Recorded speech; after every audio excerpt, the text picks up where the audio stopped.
Bismillahirrahmanirrahim. Assalamualaikum warahmatullahi wabarakatuh. Selamat datang kembali di Fakta Sejarah. Sebelum kita masuk ke bagian berikutnya dari kisah buku warisan, mari kita berdoa dulu. A'udzu bikalimatillahi tammati min syarri ma khalaq. Bismillahirrahmanirrahim. Allahumma sholli ala sayyidina Muhammad sallallahu alaihi wasallam. Ini dia bagian berikutnya.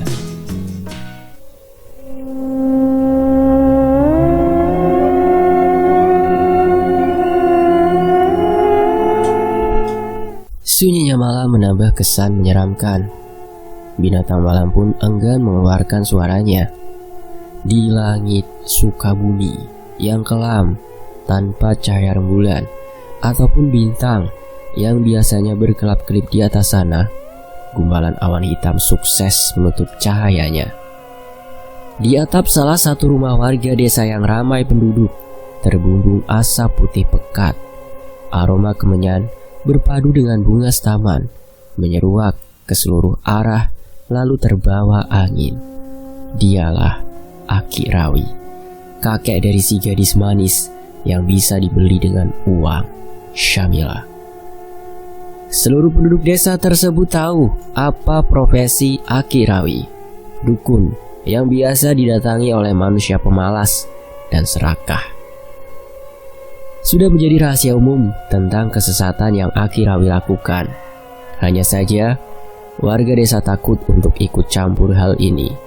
Bisa saja warga yang membuka suara akan mendapatkan kiriman manis dari sang dukun. Kini di ruangan ukuran 3x3 meter, Syamila duduk bersimpuh di depan meja kecil berisi tampah penuh bunga dan 3 butir telur ayam kampung. Tak lupa dupa yang mengeluarkan asap yang sesekali akan menguar asap tebalnya jika dibubuhi kemenyan oleh Aki Rawi. Terlihat foto manis Nesa dengan senyum menawanya terpampang di samping telur itu. Aki jamin, wanita yang sudah mengusikmu akan habis malam ini, ucap Aki Rawi dengan yakin. Baguslah Aki, jadi aku bisa dapat duit lagi kan yang banyak. Syamila tak mungkin meragukan kekuatan kakeknya. Dari Syamila kecil, ia sudah akrab dengan dunia kakeknya. Sudah banyak orang yang sudah terbantu oleh sang kakek. Itu artinya kemampuan kakeknya tidak terelakkan lagi. Asap kembali membubung tinggi setelah Aki Rawi membubuhkan kemenyan. Mulutnya terlihat berkomat kamit. Sementara Syamila tak berani bersuara, hanya mengamatinya saja. Sementara itu, di ibu kota, malam itu Nesya tidak menerima tamu dengan alasan tidak enak badan. Mami Susi sempat kecewa karena tamu malam itu adalah orang besar dari negeri Sakura. Tapi apa boleh buat? Percuma juga, kalaupun dipaksa akan tidak maksimal servisnya. Benar saja, malam itu suasana kamar Nesa begitu pengap. Padahal semua jendela sudah ia buka. Nesa tampak gelisah. Entah apa yang membuatnya demikian. Semua kegiatan sepele sudah Nesa lakukan untuk mengalihkan perasaannya. Namun gagal. Hatinya merasa terancam. Pikirannya tidak tenang. Untuk tidur pun tak bisa. Ada apa sih malam ini? Heran deh, gumamnya. Perlahan tubuhnya merasa panas. Bergegas Nesa menaikkan suhu dingin pada AC-nya.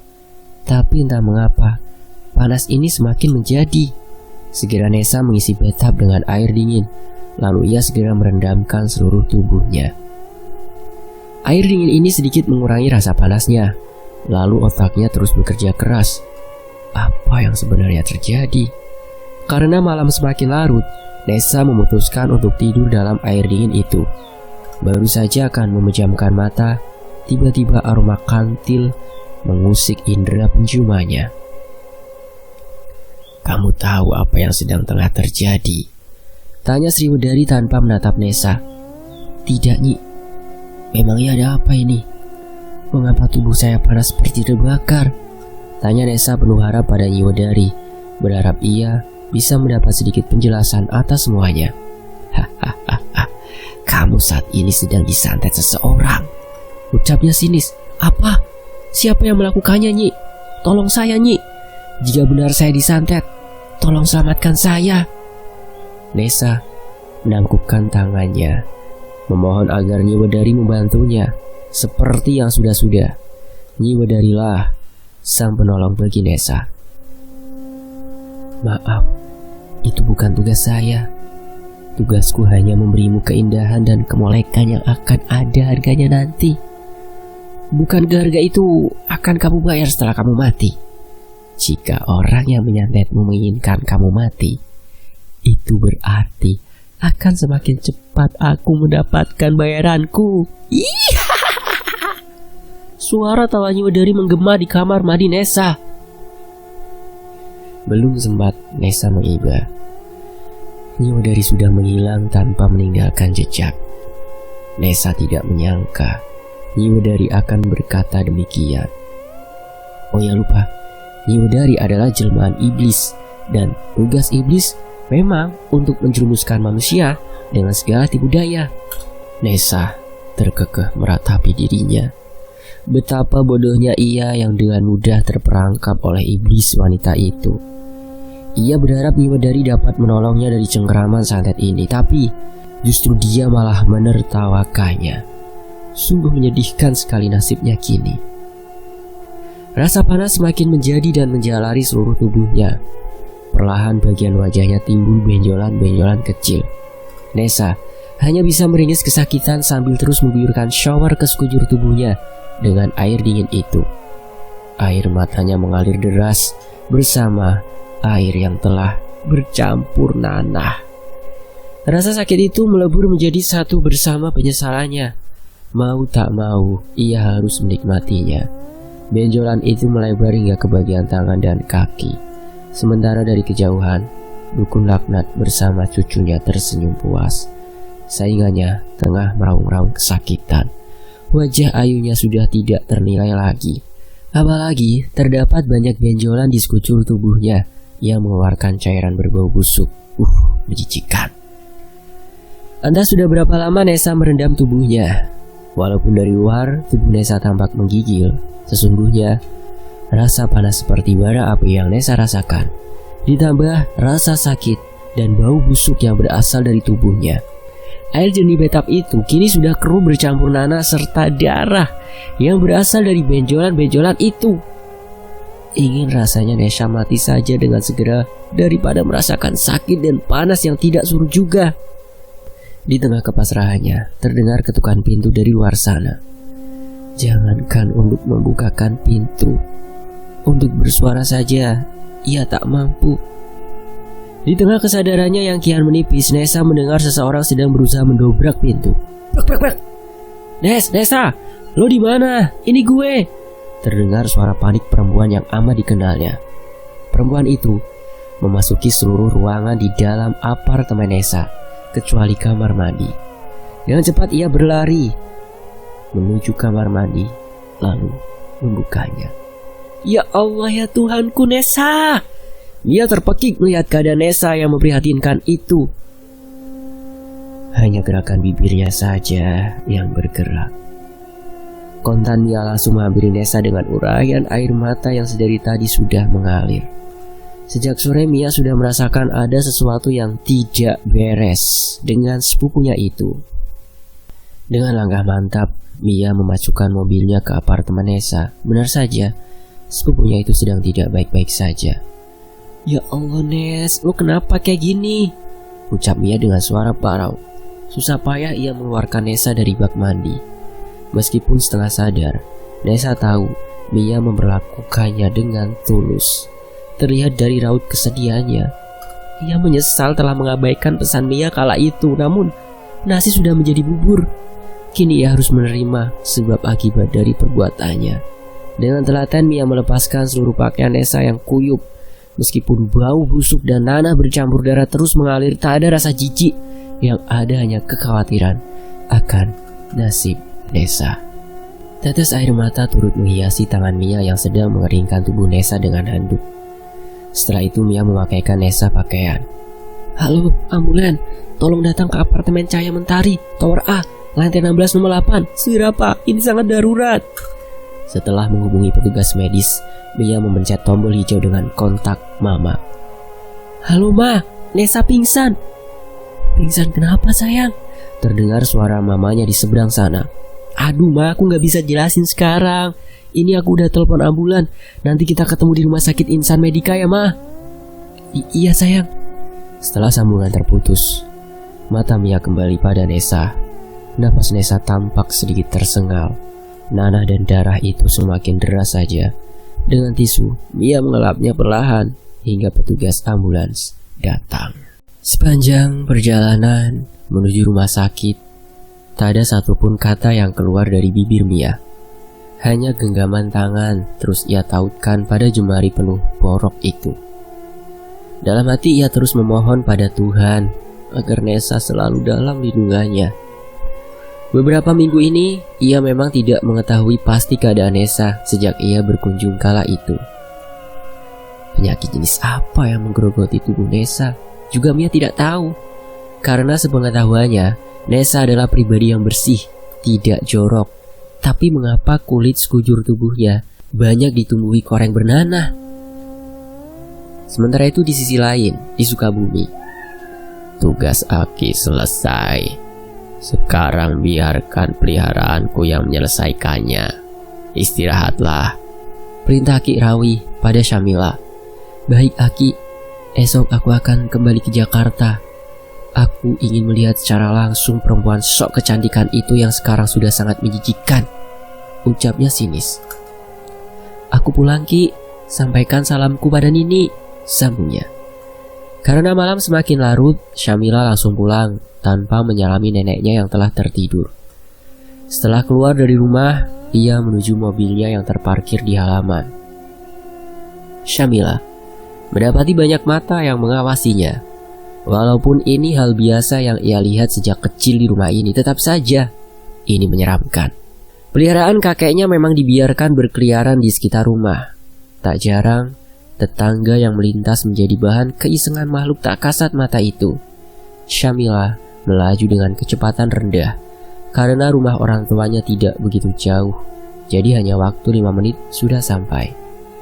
Tak sabar rasanya menunggu pagi. Aku ingin segera melihat pelacur itu, gumamnya sebelum tidur. Di sisi lain, Nesa dan Mia sesampainya di lobi rumah sakit, beberapa perawat sudah menunggu. Segera mereka menurunkan Nesa yang sudah tidak sadar. Dengan gesit, mereka mendorong ranjang Nesa ke unit gawat darurat. Mia diminta untuk menunggu di luar. Meskipun hatinya sedang kacau, ia berusaha tenang. Mia memilih mencari air untuknya berwudu dan kembali ke tempat semula. Sambil menunggu, Mia duduk di salah satu kursi putih panjang dan mengeluarkan kitab suci Al-Quran berukuran mini dengan khusyuk membacanya. Setidaknya ini akan membuat hatinya merasa tenang. 15 menit kemudian, Mama Mia dan Mama Nesa datang menghampirinya. Mia merasa heran. Mengapa sang bibi terlihat biasa saja? Berbeda dengan mamanya yang berbanding terbalik. Mamah Mia sangat cemas dan terus mondar-mandir depan pintu bercat putih itu. Sedangkan bibinya, yang notabene adalah ibu kandung Nesa, terlihat lebih tenang, cenderung acuh. Ia tidak berusaha mengetahui keadaan Nesa atau sekedar bertanya, bagaimana ini bisa terjadi pun? Tidak. Aduh, lama sekali sayang, tanya Mama Mia gelisah pada Mia yang masih fokus pada kitabnya. Iya mah, tenang ya, mungkin sebentar lagi, ucap Mia menenangkan. Mata Mia sekilas melirik bibinya yang duduk persis di hadapannya. Ia sedikit geram melihat bibinya, justru asyik memainkan gawainya. Tidak tahukah ia bahwa anak perempuannya sedang melawan maut? Ah, sudahlah. Tak lama lampu di atas pintu tersebut padam, menandakan jika kegiatan di dalam sana selesai. Betul saja. Tak berapa lama keluarlah dokter wanita. Mamah Mia langsung beranjak dan menanyakan bagaimana keadaan keponakannya itu. Dokter, bagaimana Nesa? Kenapa dia? Tanya Mama Mia. Dokter yang diketahui bernama Susilowati dari Teknem itu justru menghela napas panjang, seperti sedang berpikir. Sebaiknya kita ke ruangan saya saja. Mari Bu, ajak Bu Dokter. Mama Mia berjalan paling depan, disusul Mia dan bibinya di belakang. Saya sedikit terkejut melihat kondisi pasien. Ini seperti penyakit yang sudah menahun. Terlihat dari banyaknya luka-luka yang hampir membusuk. Kata dokter menjelaskan. Apa pasien sudah lama mengidap penyakit ini? Untuk beberapa saat tidak ada yang menjawab, karena Nessa hidup menyendiri jauh dari orang tua. Hanya Mia yang sesekali bertandang ke apartemennya. Mia pun membuka suara. Dok, terakhir saya bertemu dia sebulan yang lalu dan saya lihat dia baik-baik saja. Tidak ada luka sedikit pun. Dari media sosialnya juga tidak ada yang janggal pada tubuhnya karena dia aktif di akunnya. Terang Mia. Apa anak itu bisa sembuh, Dok? Kali ini Mama Nessa membuka suara. Entahlah Bu. Sekarang darah pasien sedang dites. Jenis virus atau bakteri apakah penyebab pasien seperti ini? Kita hanya bisa berdoa yang terbaik untuk pasien. Nessa sudah dipindahkan ke kamar perawatan. Mama Nessa hanya duduk dan sesekali melihat keranjang tempat Nessa terbaring. Meskipun nafasnya sedikit tersengal, namun detak jantungnya masih stabil. Itu pertanda masih ada kehidupan di sana. Ran, aku pulang ya, ucap Mama Nessa pada Rani. Mama Mia. Loh Mbak, Nessa saja belum sadar, kenapa buru-buru sekali? Ada rasa tak percaya mendengar kalimat itu keluar dari mulut kakak perempuannya. Buat apa ditungguin? Anak murahan seperti ini yang bisanya bikin malu orang tua. Mungkin ini karma buat itu macam Nessa, surganya. Astagfirullah Mbak, istighfar. Apapun yang Nessa lakukan, dia tetap anakmu Mbak, ucap Mama Mia. Melihat kakak beradik itu bertengkar, Mia lekas bangkit dari duduknya dan menengahi keduanya. Bibi mau pulang? Pulanglah. Nessa juga tidak butuh keberadaan patung seperti Bibi. Mendengar Mia berucap demikian, Mama Nessa lantas keluar dari kamar Nessa. Ya Allah, ucap Mama Mia sambil memijit pelipisnya. Setega itukah seorang ibu pada anaknya? Mah, ambil wudhu Gi, kita sholat, kata Mia. Setelah mengambil air wudhu, kini keduanya mengambil posisi untuk sholat. Setelah sholat, mereka berdoa untuk kesembuhan Nessa dan ditutup dengan mengaji. Tanpa mereka sadari, ada makhluk dengan lidah menjulur hingga tanah sedang bersusah payah untuk memasuki ruangan tersebut. Tugasnya adalah menjilati nanah di setiap inci tubuh Nessa.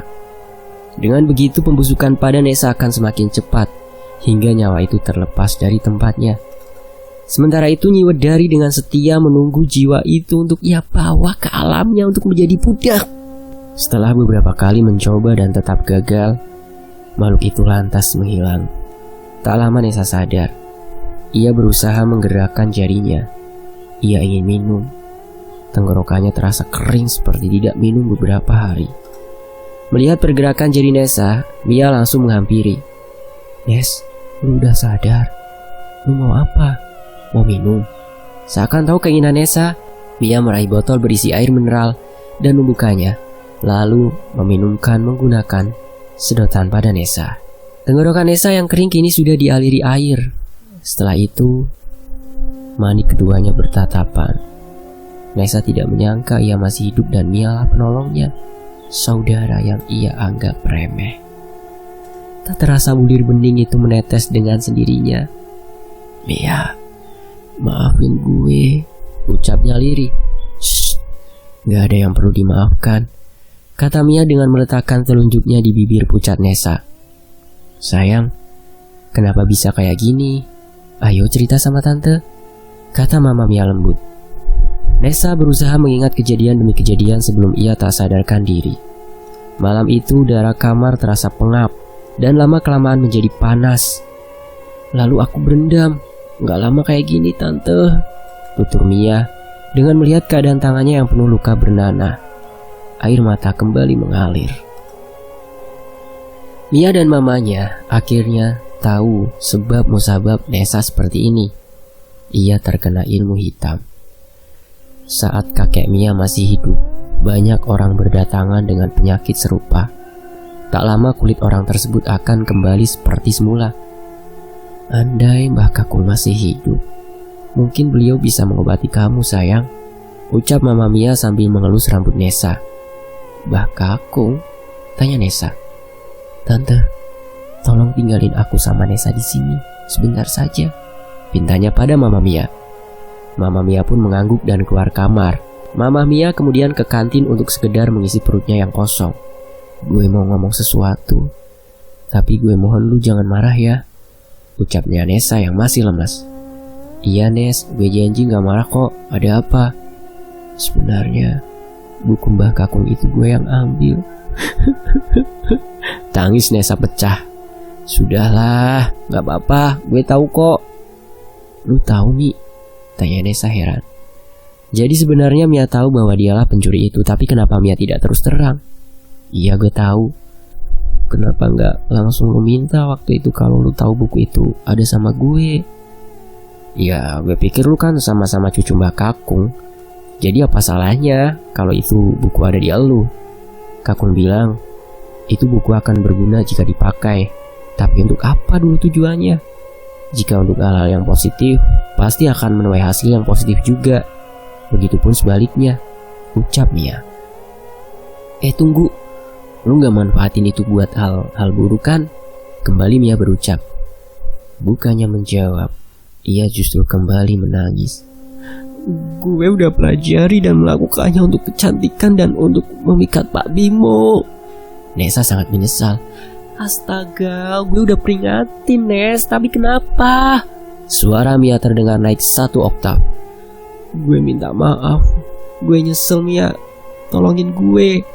Nessa menangkupkan tangannya menutupi wajahnya yang sudah sembab karena sejak tadi tangisnya tak kunjung reda. Gue gak tahu apa yang harus gue lakuin. Sekarang lu berdoa aja supaya ini gak jadi lebih buruk Nes. Tak lama Mama Mia kembali dengan membawa 1 kantong plastik berisi makanan untuk anak dan keponakannya. Luluh, kok Mia? Nessa kenapa kok nangis? Kenapa sayang? Tanya Mama Mia khawatir. Nessa tak menjawab dan memunggungi Mama Mia. Mama Mia melirik Mia menuntut penjelasan Mia, sedangkan Mia hanya menggelengkan kepalanya. Mama Mia menghela nafas dan menghampiri Mia.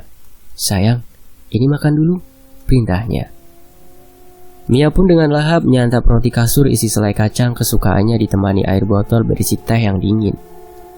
Setelah ritual mengisi perutnya selesai, perlahan Mia menjelaskan semuanya dari awal tentang buku itu, tentang Nessa yang menggunakannya untuk hal tidak baik dan tentang penyesalannya. Mama Mia sangat terkejut mendengar penuturan Mia. Beliau tak menyangka akan sejauh ini Nessa melakukan hal yang sama sekali tak Nessa mengerti.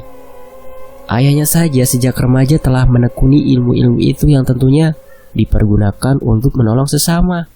Meskipun musuh-musuhnya dukun dari segala penjuru, tapi ayahnya mampu menangkis semua kiriman dari musuhnya. Butuh puluhan tahun untuk benar-benar mengerti dalam penggunaannya. Sedangkan Nessa dengan ceroboh menggunakan buku itu. Berulang kali Mama Mia beristirahat dan menghela nafasnya.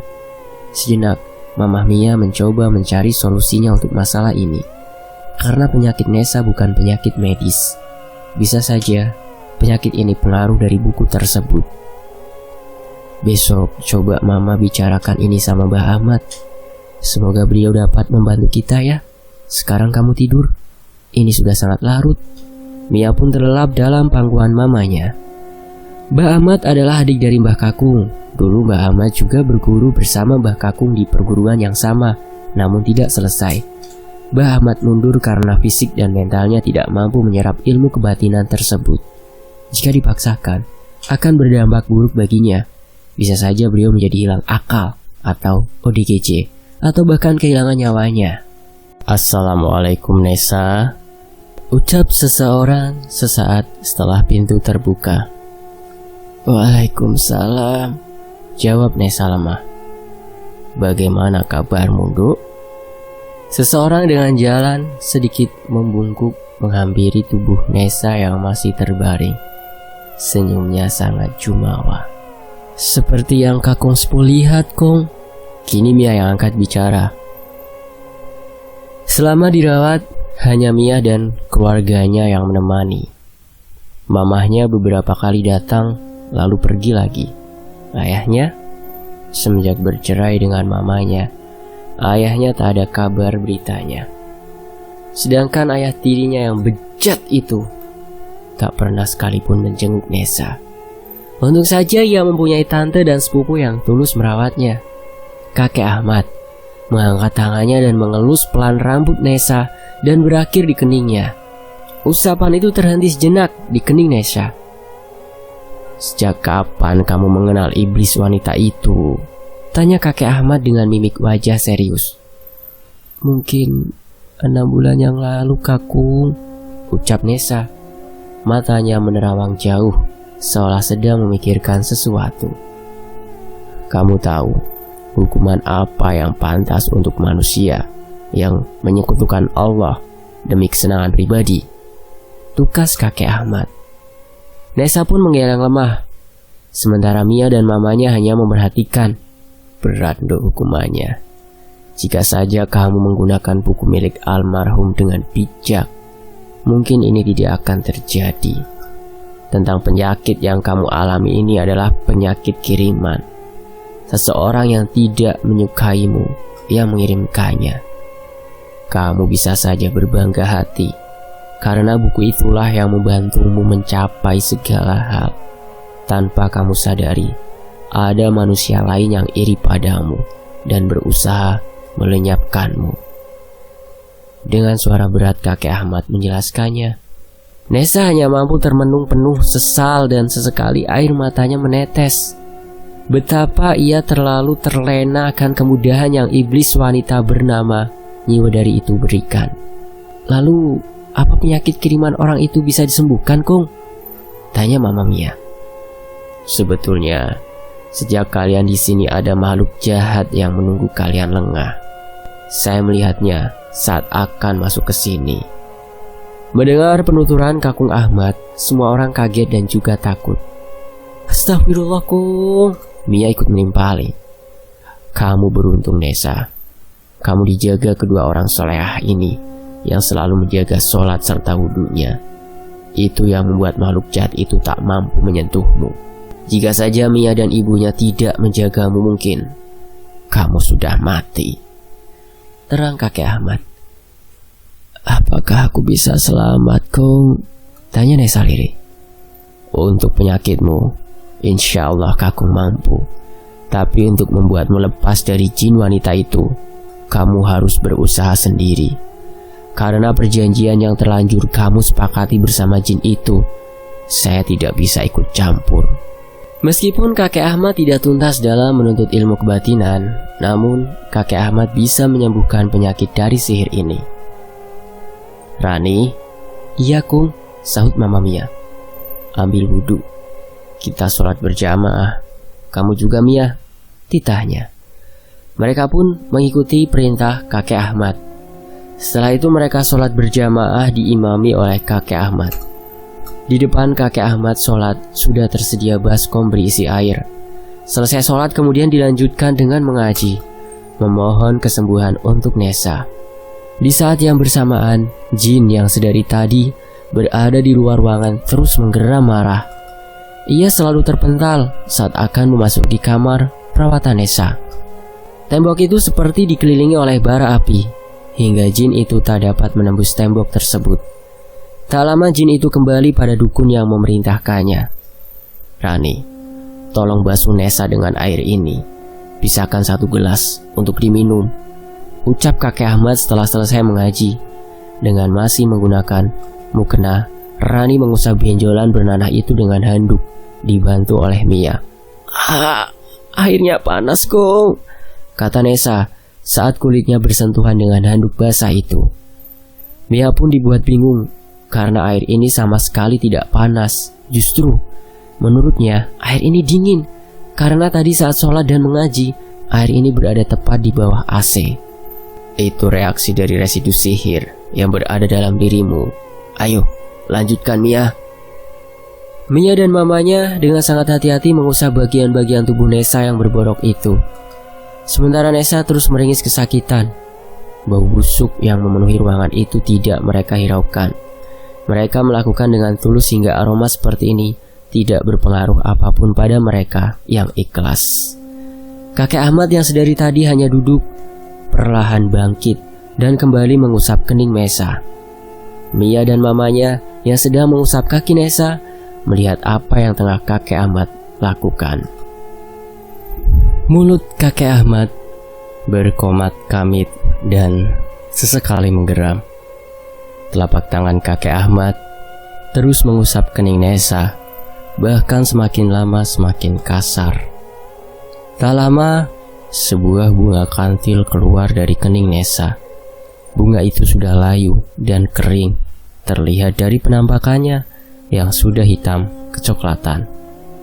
Lalu bunga itu ia berikan pada Nesa, seraya berkata, "Selesaikan urusanmu dengan iblis itu.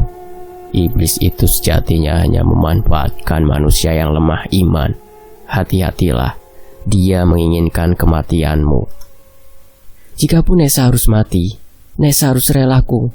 Mungkin itu balasan buat Nesa. Tante, Mia, maafkan semua kesalahanku. Maafkan karena aku telah merepotkan kalian.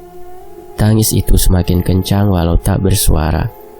Kini ia pasrah hidupnya pada sang pemilik kehidupan. "Sayang, kamu gak boleh bicara seperti itu. Kita hadapi bareng-bareng ya. Kamu pasti bisa. Kamu kuat," ucap Mama Mia lalu mendekap hangat tubuh Nesa, berusaha menguatkan agar keponakannya itu kuat menjalani ini. Kakek Ahmad meminta Mia dan mamanya untuk menjauh dari tempat tidur Nesa. Lalu beliau berdiri di depan jendela dengan tangan di depan seperti orang yang sedang sholat. Dari luar, kakek Ahmad seperti sedang berbicara dengan seseorang. Sebenarnya kakek Ahmad sedang berdialog dengan iblis wanita itu yang beberapa hari ini menunggu jiwa Nesa terlepas dari raganya. Tak lama kemudian, kakek Ahmad berjalan menghampiri Nesa. "Selesaikanlah dan ingat, hati-hati." Sesaat setelah kakek Ahmad berkata demikian, angin berhembus kencang di ruangan tersebut. Aroma bunga kantil menguar membuat Mia dan mamahnya yang notabene tidak menyukai aroma bunga tersebut perlahan muncul kabut pekat ujung di kaki Nesa. Kabut itu bergulung-gulung lalu membentuk sesosok tubuh wanita yang berparas ayu. Sosok itu semakin jelas. Mia dan mamanya dapat melihat ini. Begitupun dengan kakek Ahmad dan juga Nesa. "Nyai, saya kembalikan susu kembang kantil ini dan saya ingin membatalkan perjanjian itu," ucap Nesa memohon. "Tidak bisa. Kamu sudah menikmati khasiat dari susuk itu dan dengan mudahnya kamu minta perjanjian itu dibatalkan?" Nyiwedari geram. "Tolong maafkan saya. Saya mau melepaskan diri dalam kubangan dosa dan bertaubat." Nesa semakin tergugu. "Dasar manusia rakus, tidak bisa. Kamu harus ikut denganku ke alam baka." Nyiwedari murka mendengar kata taubat dari mulut Nesa. Ia paling membenci orang yang menyembah Allah. Sementara itu, dari jarak yang agak jauh, Mia dan mamanya terus berzikir sejak kemunculan iblis ini. Kakek Ahmad pun sama dan terus memohon keselamatan pada Allah. Setidaknya dengan cara ini, Nyiwedari tidak bisa mengeluarkan ilmunya untuk menyakiti Nesa. Ilmunya melemah di ruangan yang telah dipenuhi asma Allah. Karena tak betah berlama-lama di ruangan itu, akhirnya Nyiwedari pergi menghilang dengan amarahnya. Mia langsung menghampiri dan memeluk Nesa. Tubuh Nesa nampak gemetar. Air mata sudah tidak lagi mengalir dari matanya. Kering sudah ia keluarkan atas penyesalannya. "Mia, buku itu. Tolong ambilkan buku itu di laci sebelah ranjangku. Cepat," ucap Nesa penuh semangat. "Tapi untuk apa? Akan aku hancurkan buku itu. Tempat asalnya akan aku bakar." "Tidak semudah itu, Nesa. Kamu tidak boleh gegabah," kata kakek Ahmad. "Lalu aku harus bagaimana? Aku sudah memohon tetapi tidak diindahkan oleh makhluk itu." Suara Nesa semakin parau. "Setidaknya kamu tunaikan dulu perkataanmu pada makhluk itu." "Maksud kakung?" tanya Nesa tak mengerti apa yang dimaksud oleh kakek Ahmad. Bertaubatlah. Bukankah sebelum iblis itu menghilang, kamu mengatakan ingin taubat? Akhirnya Nessa dengan dibimbing oleh Mia dan mamanya, Nessa mendirikan sholat untuk pertama kalinya sejak ia mengenal dunia lendir. Dengan telaten Mia mengajari cara berwudu, sholat, lalu ditutup dengan mengaji, meskipun masih menggunakan huruf abjad. Saat hari sudah malam, kakek Ahmad pulang ditemani mama Mia. Sepanjang malam, Mia dan Nessa terus berzikir melafalkan asma Allah. Tanpa mereka sadari, borok yang tadinya bernanah kini berangsur kering dan sudah tidak mengeluarkan bau busuk. Keduanya larut dalam berzikir, mereka masing-masing dengan tangan kanan memegang tasbih. Bodoh, setan lemah, disuruh menghabisi satu nyawa saja tidak becus. Akirawi meradang, mengetahui jin peliharanya gagal dalam misi. Manusia itu dikelilingi api yang sangat panas. Panas itu berasal dari dua wanita yang selalu di sisi orang yang akan aku bunuh. Terang jin itu dengan suara menggelegar. Ah, itu alasan kamu saja. Sekarang pergi dari sini sebelum kamu aku musnahkan, cerca Akirawi. Di sisi lain, Samila menelpon akinya. Aki, ini Mila. Kok itu perempuan Sunda gak kenapa-napa? Ucap Syamila di sambungan telepon. Iya Neng Gelis, dia ternyata mempunyai penjaga. Suruhan Aki gak bisa lukai dia, jawab Akirawi. Terus kumaha Aki? Saingan Neng di tempat kerja masih ada dong, desis Samila. Dia sudah cerah, tidak mungkin balik lagi kerja di sana, ujar Akirawi menenangkan. Oke, Neng lihat juga dia sekarang sudah pakai kerudung. Udah taubat kali Ki. Sambungan pun terputus. Mata Syamila terus mengamati Nessa dari balik pintu ruang perawatan yang terbuka sedikit. Harusnya dari kemarin ia melihat kondisi Nessa. Namun, bookingan dari bos batubara yang memintanya untuk menemani 3 hari lamanya di sebuah hotel mewah dengan bayaran mahal, tentu tidak mungkin Syamila melewatkannya. Syamila menengok jam di pergelangan tangannya. Ia harus pergi karena ada janji dengan salon langganannya untuk treatment dan massage. Selama 3 hari, ia benar-benar menjadi boneka untuk bos besar tersebut. Bagaimana tidak? Dalam semalam saja lebih dari 3 kali kliennya itu meminta dilayani. Entah obat kuat apa yang laki-laki itu konsumsi. Tenaganya sungguh luar biasa. Hampir Syamila kewalahan. Ya meski sepadan dengan bayarannya. Nyeri serta pegal di tubuhnya pasca berindah hoiria kini memerlukan sentuhan lembut para terapis di salon tersebut. Nes, setelah lo keluar dari rumah sakit, sementara lo tinggal di rumah gue aja ya Nes. Saran Mia. Ia takut terjadi sesuatu lagi pada Nessa. Iya Mi, thanks ya. Gue gak bisa bayangin hidup gue tanpa lu dan tante. Udah santai aja. Yuk, dimakan lagi makanannya. Nessa pun melanjutkan makan siangnya. Permisi, bisa bicara sebentar dengan keluarga pasien atas nama Nessa Tamtiara Putri? Ucap seorang suster.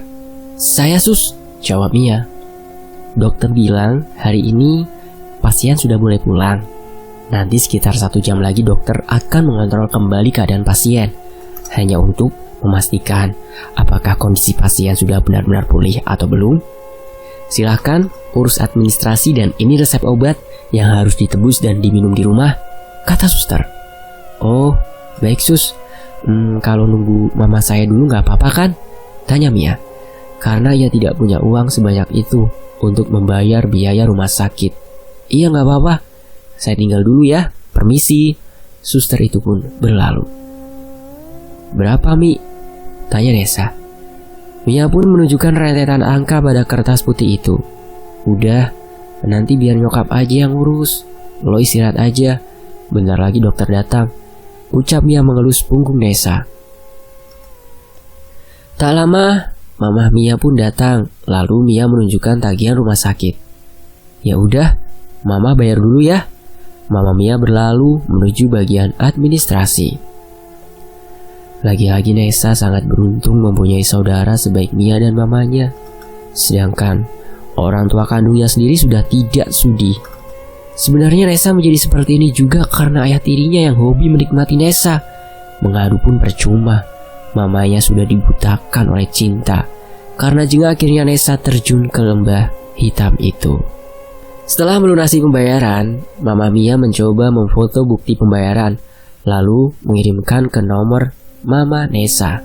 Masuk. Dan beberapa saat checklist dan berwarna biru muncul pertanda bahwa pesan itu telah dibaca. Mama Mia sih cuman mau menunggu, ingin tahu bagaimana respon mamanya Nessa. 1 menit, 2 menit, tidak ada balasan. Beliau hanya menghela nafas. Mama Mia tidak mengharapkan uangnya kembali. Hanya saja ia menyesali sikap kakaknya yang begitu acuh pada keponakannya. Seburuk apapun anak, seorang ibu harus tetap di sisinya untuk meluruskan jalan anaknya yang melenceng. Namun ini malah seolah membuangnya. Malangnya nasibmu nak, ucap Mama Mia lirih. Setelah dokter mengecek keadaan Nessa dan Mia juga sudah menebus obat, mereka pun pulang ke rumah Mia. Meskipun rumah tersebut tidak terlalu besar, namun ada cinta di dalam sana. Cinta yang menghangatkan keluarga tersebut. Cinta yang menyatukan satu sama lain. Singkat cerita, sudah sepekan Nessa menjadi bagian keluarga harmonis itu. Ada rasa iri yang menusuk ke relung hati Nessa. Ia iri mengapa dilahirkan di tengah-tengah keluarga yang tidak menginginkannya. Nessa melihat bagaimana Mia bergelayut manja pada ibunya, bagaimana Mia bercanda gurau dengan ayahnya, benar-benar membuat hatinya tercabik. Ia sungguh tak merasakan itu semua. Seringkali Nessa menangis dalam diam, merutuki nasibnya yang sangat berbeda dengan kebanyakan orang. Ia ingin sekali mempunyai keluarga utuh dan hidup secara normal. Selama di rumah Mia, Nessa selalu mendirikan sholat. Biasanya tantenya atau Mia yang mengajaknya untuk sholat. Tapi sekarang tak perlu diajak pun Nessa sudah sholat dan mengaji sendiri. Rambut panjangnya yang biasa tergerai indah kini sudah tak nampak, terlindungi oleh pasmina dan jilbab. Penampilannya pun lebih sopan dan anggun, meskipun belum syar'i, tapi setidaknya sudah tertutup. Tapi Nessa sadari, perubahannya itu yang membuat Nyi Wedari sulit menjangkaunya. Jiwa Nessa sudah melekat pada Allah. Keimanannya lah yang secara tidak langsung memutus perjanjian antara dirinya dan Nyi Wedari. Di setiap sujudnya, Nessa selalu memohon ampun atas kekeliruannya di masa lalu. Ketika dirinya sudah lebih baik, Nessa memberanikan diri untuk mengutarakan niatnya kembali ke apartemennya. Keinginan Nessa disambut baik oleh tantenya. Bukannya keberatan karena Nessa menetap di rumahnya. Mama Mia tahu Nessa telah banyak berubah, dan itu cukup untuk melepaskan Nessa pada kehidupannya. Nes, pintu rumah gue selalu terbuka lebar buat lo. Jaga diri baik-baik, sering-sering mainnya Nes, ucap Mia sesaat setelah mengantar Nessa sampai depan apartemennya. Iya Mi, lo hati-hati ya. Dah. Nessa melambaikan tangan pada Mia yang akan melanjutkan mobilnya. Disambut acungan jempol oleh Mia. Nessa memandang sendu gedung apartemen bercat kuning gading itu. Memang terlihat mewah dan megah dari luar, namun tersimpan berbagai rahasia pada setiap penghuninya. Begitupun manusia. Mereka tidak tahu apa yang ada di balik sebelum penampilan. Hidup memang sebuah takdir yang disuguhi dengan berbagai pilihan. Dan tentunya di setiap pilihan pasti akan ada resikonya, apapun itu. Nessa melangkah mantap memasuki lobi apartemen. Beberapa petugas kebersihan serta security yang sedang bertugas nampak terperangah melihat perubahan drastis pada Nessa. Ia yang biasa mengumbar aurat kini terlihat sangat agamis. Nessa melempar senyum pada setiap orang yang memandangnya. Hai Mbak Nessa, baru kelihatan, sapa seorang petugas informasi. Nessa menghampiri petugas tersebut untuk mengambil kunci apartemennya. Karena ketika dirinya dilarikan ke rumah sakit, ia benar-benar tidak membawa apapun. Pakaian yang selama ini ia kenakan juga pemberian tantenya. Iya Pak, Saya habis numpang di rumah orang, hehehe, kata Nesa seramah mungkin. Seakan mengerti maksud Nesa yang menghampirinya, petugas tersebut lantas menyerahkan kunci pada Nesa. Ini mbak kuncinya. Unit mbak aman kok selama gak ditempati, kata petugas tersebut sembari menyerahkan kunci. Iya pak, saya percaya. Mari. Nesa pamit dan beranjak akan memasuki lift. Mbak, semoga istiqomah, tukar sang petugas sesaat setelah pintu lift terbuka. Nesa berbalik badan seraya mengangguk dan tersenyum manis. Saat sampai di lantai di mana unitnya berada, Nesa membuka pintu, lalu ia mengamati ke seluruh arah, sama seperti saat ia pergi. Ia menghempaskan tubuhnya pada sofa empuk ruang tamunya. Waktu menunjukkan pukul 4 sore. Teringat ia belum menunaikan sholat asar. Nesa segera mengambil wudhu, lalu sholat ditutup dengan mengaji. Meskipun belum lancar, namun ia sudah tidak menggunakan huruf abjad lagi. Tanpa Nesa ketahui, Nyiwadari selalu mengintai dari kejauhan. Ia terus menuntut haknya, namun iblis itu takkan bisa mendekati atau menyentuh Nesa. Ketebalan iman Nesa begitu kokoh hingga memancarkan aura panas bagi makhluk sejenis Nyiwadari. Namun Nyiwadari pantang menyerah. Ia akan menunggu mangsanya lengah. Bukankah manusia itu tempat kekhilafan? Setelah selesai, Nesa melipat kembali mukena beserta sajadahnya. Saat ia akan meletakkan kitab suci Al-Quran, matanya melirik buku usang itu di balik laci yang sedikit terbuka. Perlahan, tangan Nesa menggapai buku tersebut dengan mengucap Bismillahirrahmanirrahim dan memohon perlindungan Allah. Nesa membuka buku tersebut ke balkon. Netranya memandang takjub langit yang berwarna jingga. Matahari hampir tenggelam, menyisakan gumpalan awan yang terkena pantulan cahaya. Indah memang ciptaan Allah, Maha segalanya. Tapi mengapa Nesa baru menyadari? Nesa menatap sekilas buku yang ia genggam. Lalu Nesa meraih korek api yang berada tak jauh dari pintu balkon. Nesa sudah bertekad bulat untuk berubah. Akan ia gunakan uang hasil menjual diri untuk disumbangkan. Ia akan memulai semuanya dari nol, apapun yang terjadi dan apapun konsekuensinya. Bismillahirrahmanirrahim. Nesa membakar buku tersebut. Api berkobar dan menyisakan abu, lalu terbawa angin. Ada rasa lega dan ringan pada dirinya, seperti sebuah beban berat telah terangkat.